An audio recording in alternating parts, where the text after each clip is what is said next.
بسم اللہ الرحمن الرحیم۔ السلام علیکم ناظرین، امید کرتی ہوں آپ سب خیریت سے ہوں گے۔ اسلامک جہاں ورلڈ میں آپ سب کو خوش آمدید۔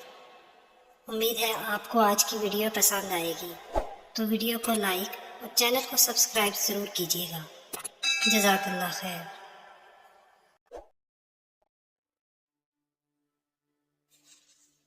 ربنا کے معنی ہے اے ہمارے رب، اور یاد رہے کہ قرآن پاک میں یہ لفظ بڑی کثرت کے ساتھ آیا ہے، اور یہ لفظ اکثر دعاؤں کا حصہ بھی ہے، یعنی بے شمار دعائیں ایسی ہیں جو کہ ربنا سے شروع ہوتی ہیں۔ اس لفظ میں اپنے رب کے ساتھ ایک عجیب محبت کا احساس محسوس ہوتا ہے۔ جتنا زیادہ بندہ اس لفظ ربنا ربنا ربنا کو پڑھتا ہے، اتنا ہی زیادہ اس کے دل میں اللہ کے لیے محبت کا احساس بڑھتا جاتا ہے۔ اس تحریر میں لفظ ربنا کے فضائل و برکات ذکر کی جا رہی ہیں کہ اس لفظ کے وظیفے سے کیسے آپ اللہ کی ذات سے اپنی بات منوا سکتے ہیں۔ یاد رہے کہ رب کے معنی ہے پرورش کرنے والا، پالنے والا، مالک، سردار، آقا وغیرہ وغیرہ۔ اور لفظ رب اسم صفت ہے، اور ایک مشہور لغت میں رب کے معنی یوں بیان کیے گئے ہیں: جس کے پاس اختیار ہو یا جو مالک ہو۔ یہ لفظ سورۃ فاتحہ میں ذات باری تعالیٰ کی پہلی صفت کے طور پر استعمال ہوا ہے، جس کے معنی مربی اور مالک کے ہیں، یعنی کہ جیسا کہ پہلی آیات ہے، الحمدللہ رب العالمین، یعنی تمام تعریفیں اسی اللہ کے لیے ہیں جو عالمین کا رب ہے۔ اللہ تعالیٰ نے اپنی ذات اقدس کو قرآن مجید میں کم و بیش 968 مرتبہ شان ربوبیت کے ذریعے متعارف کروایا ہے، جس سے معلوم ہوتا ہے کہ اس کی یہ شان مخلوقات عالم کے ہر وجود کو اپنے فیض سے نواز رہی ہے۔ اگر بظاہر دیکھا جائے تو فیض یاب تو کئی صورتوں میں لوگ ایک دوسرے سے بھی ہوتے رہتے ہیں۔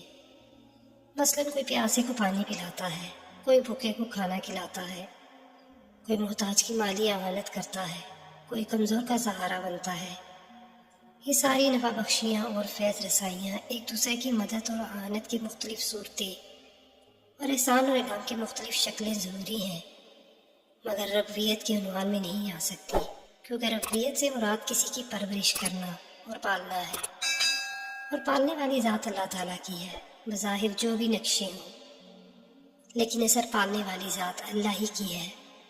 بظاہر اگر کوئی کسی کو پال رہا ہے یا کسی کی پرورش کر رہا ہے تو اللہ کی مرضی اور اختیار سے کرتا ہے، اور پہلے ہی واضح فرما دیا ہے کہ نہ صرف اس دنیا کا بلکہ تمام عالمین کا رب اللہ ہے۔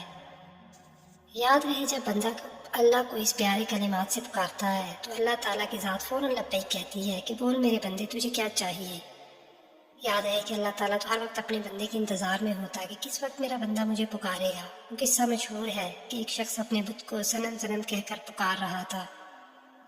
اس کی زبان پر صنم صنم چل رہا تھا، اور وہ کافی دیر سے اسی لفظ کو دہرا رہا تھا کہ اچانک اس کی زبان پھسلی اور اس کی زبان سے نکلا سمد۔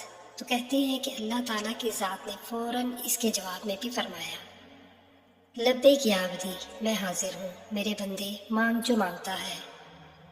تو اسی لیے فرمایا کہ یہ کلمات ربنا ربنا ربنا بہت ہی خاص اور پیارے کلمات ہیں۔ جب بندہ ان کلمات سے اپنے رب کو پکارتا ہے تو اس کا رب اس کی ضرور سنتا ہے۔ جس نے بھی اس کلمے کو اختیار کیا ہے، اس نے وہ سب کچھ پایا ہے جو اس نے اپنے رب سے مانگا ہے۔ اس کا وظیفہ یہ ہے کہ رات کو سونے سے پہلے یعنی عشاء کی نماز کے بعد اول و آخر 11 مرتبہ درود شریف کے ساتھ 7 مرتبہ اس کو پڑھ کر دعا کی جائے تو اللہ ہر طرح کی حاجات کو پورا فرماتا ہے، ہر طرح کے مسائل سے اس کو نکال دیتا ہے اور رزق میں وسعت عطا فرماتا ہے۔ اللہ پاک ہم سب کو رزق حلال کمانے کی توفیق عطا فرمائے، آمین۔ Thanks for watching.